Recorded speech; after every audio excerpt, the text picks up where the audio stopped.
हर हर महादेव भक्तों।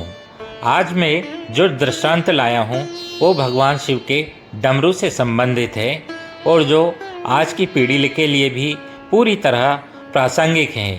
यह उन लोगों को सीख देता है जो कि अपने अभ्यास से और दैनिक अभिरुचि से मुंह मोड़ लेते हैं और किसी अवसर विशेष की प्रतीक्षा करते हैं, लेकिन वे यह भूल जाते हैं कि अवसर कभी भी आ सकता है और उनको अपना अभ्यास और दैनिक क्रियाकलाप हमेशा निरंतर रूप से करना चाहिए।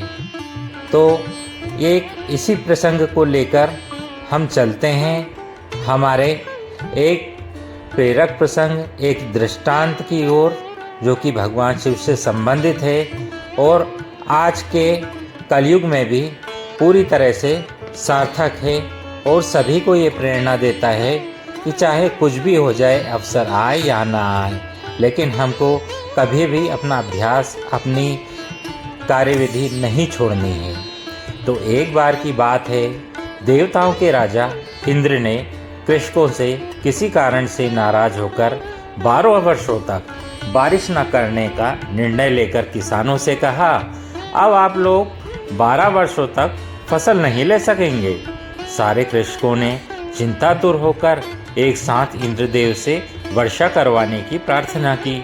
इंद्र ने कहा, यदि भगवान शंकर अपना डमरू बजा देंगे तो वर्षा हो सकती है। अब इंद्र ने किसानों को ये उपाय तो बता दिया, लेकिन साथ में गुप्त वार्ता कर भगवान शिव से ये भी आग्रह कर दिया कि आप किसानों से सहमत मत होना और डमरू भी मत बजाना। जब किसान भगवान शंकर के पास पहुँचे तो भगवान ने उन्हें कहा, डमरू तो 12 वर्ष बाद ही बजेगा भक्तों। किसानों ने निराश होकर 12 वर्षों तक खेती ना करने का निर्णय लिया। उनमें से एक किसान था जिसने खेत में अपना काम करना नहीं छोड़ा। वो नियमित रूप से खेत जोतता, निदाई, गुड़ाई, बीज बोने का काम करता रहा था। ये माजरा देखकर गांव के किसान उसका मजाक उड़ाने लगे। कुछ वर्षों बाद गांव वाले इस परिश्रमी किसान से पूछने लगे कि हे कृषक, जब आपको पता है कि 12 वर्षों तक वर्षा नहीं होने वाली, तो अपना समय और ऊर्जा क्यों नष्ट कर रहे हो?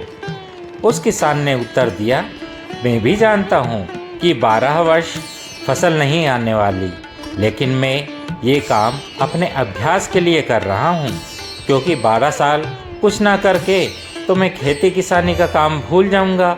मेरे शरीर की श्रम करने की आदत ही छूट जाएगी। इसलिए ये काम मैं नियमित कर रहा हूँ, ताकि जब 12 साल बाद वर्षा होगी तब मुझे अपना काम करने के लिए कोई कठिनाई ना हो।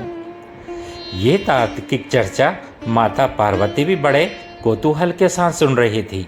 बात सुनने के बाद माता पार्वती भगवान शिव से सहज भाव से बोली, प्रभु, आपने सुनी किसान की बात, कहीं ऐसा ना हो आप भी 12 वर्षों के बाद डमरू बजाना भूल जाओ। माता पार्वती की बात सुनकर भोले बाबा चिंतित हो गए। अपना डमरू बज रहा है या नहीं, ये देखने के लिए उन्होंने डमरू उठाया और बजाने का प्रयत्न किया। अब भाई जैसे ही डमरू बजा तो होने दो झमाझम बारिश। अब बारिश शुरू हो गई तो जो किसान अपने खेत में नियमित रूप से काम कर रहा था, उसके खेत पे भरपूर फसल आई। बाकी के किसान पश्चाताप के अलावा कुछ न कर सके। तो साथियों, केवल नकारात्मक बातों पर हम अपना ध्यान केंद्रित करने के बजाय अपने कार्य व्यवसाय से संबंधित कुशलताओं की धार पैनी करने का, अपनी अभिरुचि का अभ्यास करते रहेंगे, क्योंकि ये भगवान शिव का डमरू है जो कभी भी बज सकता है और फिर हमें तैयारी का मौका भी नहीं मिलेगा। तो बोलिए जय जय श्री राम, हर हर महादेव। तो साथियों, ये दृष्टांत कैसा लगा, जो कि वर्तमान जीवन में भी प्रासंगिक है? अगर ये दृष्टांत अच्छा लगा तो आप मेरे चैनल मेरी आवाज़ को सब्सक्राइब कीजिए और मेरी इस वीडियो को लाइक, शेयर और कमेंट कीजिए। तब तक के लिए हर हर महादेव, जय जय श्री राम।